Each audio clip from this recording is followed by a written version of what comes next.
Thanks for joining us today. I'm Gabe Garish, owner and founder of Backwoods Pursuit. Today I'm going to show you how I built my DIY compound bow holder, just like this one here. Really simple to build, easy to use, and it's a super useful tool, particularly if you're in your DIY garage bow shop like I've got here, and using a cable style press, or if you tie D-loops, anything like that where your bow needs to be steady. It's really, really useful. So I'll show you how to build this step-by-step process and make your life a little bit easier.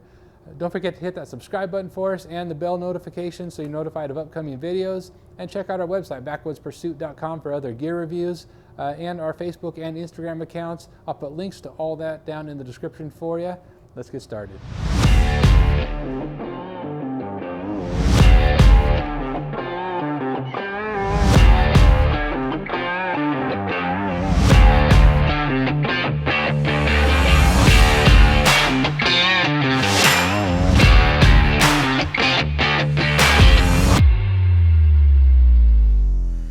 All right, to get started building the bow holder, a couple basic tools you're going to need: a tape measure, a drill, a jigsaw is handy for what we're going to be doing, and then also either a chop saw or a circular saw. Chop saw is ideal to get the perfect 90-degree angles, but if you don't have one, circular saw works as well. Some cushion tape. This is just a single-sided anti-slip rug tape. That's what I'll be using, but there's a lot of other things you could use. I'll show you when we get to that step a little bit later on here. And then 2.5 or 3-inch screws. You'll need 8 or 10 of those at the most. And that'll take care of all the tools that we need other than the lumber that you have. I had the lumber laying around, just cut a part of a 2x4 stud, and then I had some 2x8. So that's what I'm going to be using to cut that. And so here is next step here. Grab your bow, and we're going to measure. I'll flip this around. We're going to measure on the riser the length or the distance between the two supports so that we know how far apart we want the supports to be. So on this bow, I'm going to go from this notch to this notch.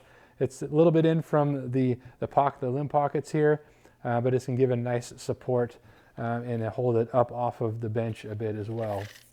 So that measurement here is 18 inches. So that's how far apart we're going to put the supports. So I'm going to go cut the 2x4s and the 2x8s that I've got, and I'll bring them back here. I'll show you what those look like, and then we'll get to putting it together. Okay, got these cut. A couple of 2x4s to that length, and then a couple of 2x8s here. And as you can see, I cut a little notch out here, and that's what we're going to set the bow down into. As far as height, I went ahead and did 8 inches. You can do more than that if you want to. If you want to get a little higher off the bench and make more room for your stabilizer. I typically take my stabilizer off if I'm using this or working on it, so kind of whatever works best for you, but 8 inches works fine for me. There's times if you have a 10-inch stabilizer or whatnot, you could do 10 inches or even 12, but keep in mind, obviously on your workbench, that's going to raise that bow up higher. It might be a little more uncomfortable if you get too high on that. So what I'm going to do is go ahead and space these out here, and then go ahead and line these up just like this. It's best to pre-drill these if you can, which I already have done that. So I'm going to go ahead and attach these guys in here. All right, so there it is, all put together, and this is just the base structure here. You could finish this if you want to put, paint it, or if you want to put stain or whatever, make it look nice, but certainly don't have to.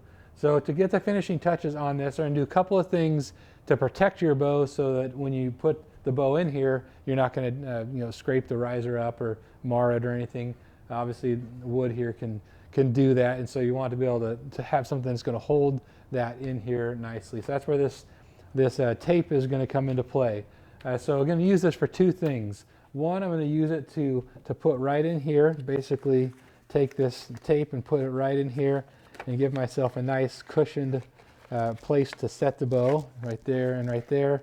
And so I'm going to kind of use a couple strips of this and put some over the top of this, and then wrap the corners so all the corners are covered, so nothing is going to be scratching the bow when you're using that. Second thing, I just finished putting this on, but I'll show you what I did. Put it on the bottom here. So the reason this is super nice is because you put this on your workbench, and if you're it's just going to be a piece of wood on the, in my case, a painted workbench here, so it's going to slide all over the place on you. So that nice that grip on that is going to keep that from sliding around, and that way you're not having to fight that when you're working on your bow. So The last thing I'm going to do here is go ahead and take these couple pieces here that I already cut out for these two sides right there. I'm going to go ahead and set them right in here. Just cut some notches out for that little area and set it right in there. Hold it down over my rough cut lumber there. You can sand that down first before you do this. That's not a bad idea also. Make sure this sticks in place. So do that. So do that on both sides here. And then we'll put another one. What I'm going to do is take another strand of this and go right around this. So you're covering and fold over the top like that on both sides. That way we're covering all of the inside of this, and it acts as really good grip for the bow as well. Set it in here like this so that I'm covering up those corners. Stick that down just like that around the corner. And then basically take a knife or scissors or whatnot and go ahead and cut that side and this one right here.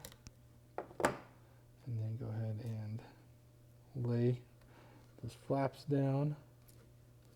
So they're out of the way.